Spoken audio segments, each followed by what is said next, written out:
Just want to tell everyone that we have a table over to my left, your right, with print media for you to take with you, and also a sign-in sheet if you're interested in being a part of the Restore the Fourth movement. Our next speaker is Craig Allen, who is the president and CEO of Free Press, the national, nonpartisan, nonprofit group dedicated to advocate media and technology. Free Press is one of the founding members of StopWatching.us coalition and fights inside Washington and across the country for internet freedom and press freedom. Please welcome Craig Aaron.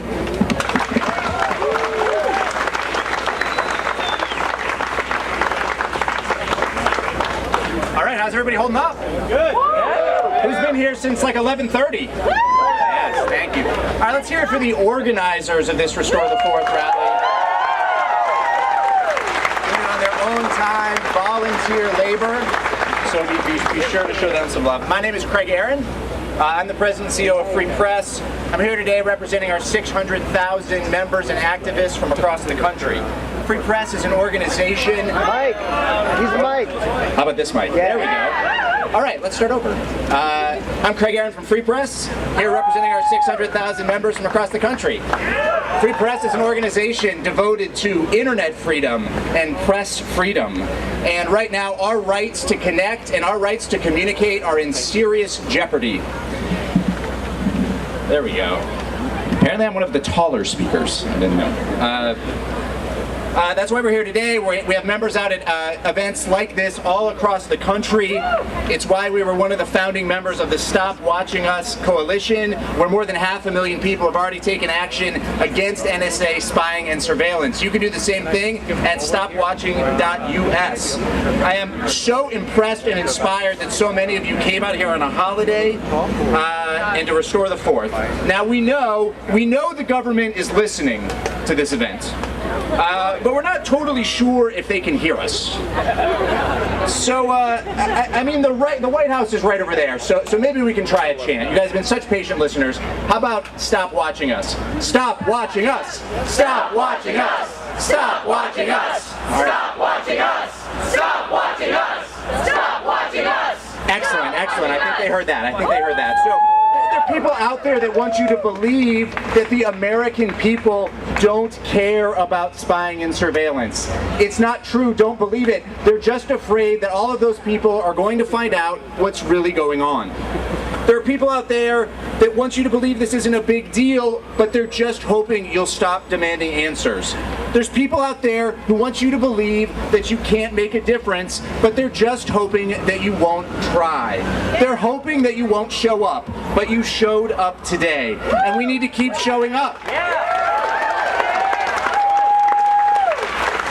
We need to keep showing up until we end these spying programs, until we restore our rights, until we get real answers about what the NSA is actually doing. As we learn every week about unchecked corporate surveillance and corporate collusion in carrying it out, this public outcry is only going to grow louder and louder. This is a nonpartisan effort. It's uniting strange bedfellows from across the political spectrum. It's not about right and left. It is about right and wrong. But I do have to say this to my friends in the progressive community, to my friends in Democratic circles, and that's, if you opposed the attacks on civil liberties that went on during the Bush-Cheney years, then you have to speak out about what the Obama administration is doing.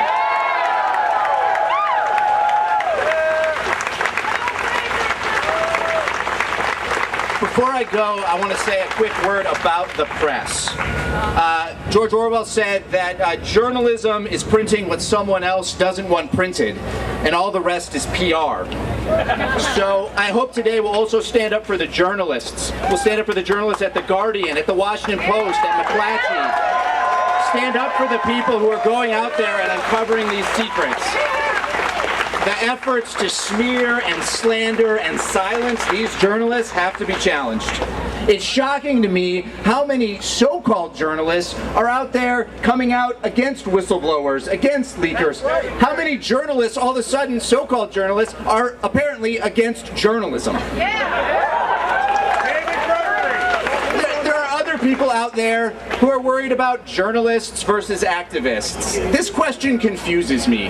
Journalists or activists? I say we need way more of both. This intrusion into our private lives is not going to be solved behind closed doors. We need to bring these government and these corporate activities into the light of day. And that's the only way that's going to happen is if millions more people like you get involved, demand accountability, demand change, and demand the truth. That's what's starting here today. We can restore the Fourth. We can restore oversight. We can restore accountability. We can restore privacy. We can restore free speech, and we can restore press freedom. We can restore the Fourth Amendment, and we need to restore the First Amendment too. And we can make sure that this is a government that is not spying on the people, but answering to them. So, like I said, the White House is right over here, but I'm hoping at this last bit we can be loud enough that they can hear us all the way back at NSA headquarters in Maryland. So, when I say we will, you say restore. Got it? We will. Restore. We will. Restore. We will. Restore. All right, thank you for being here. You're making a difference.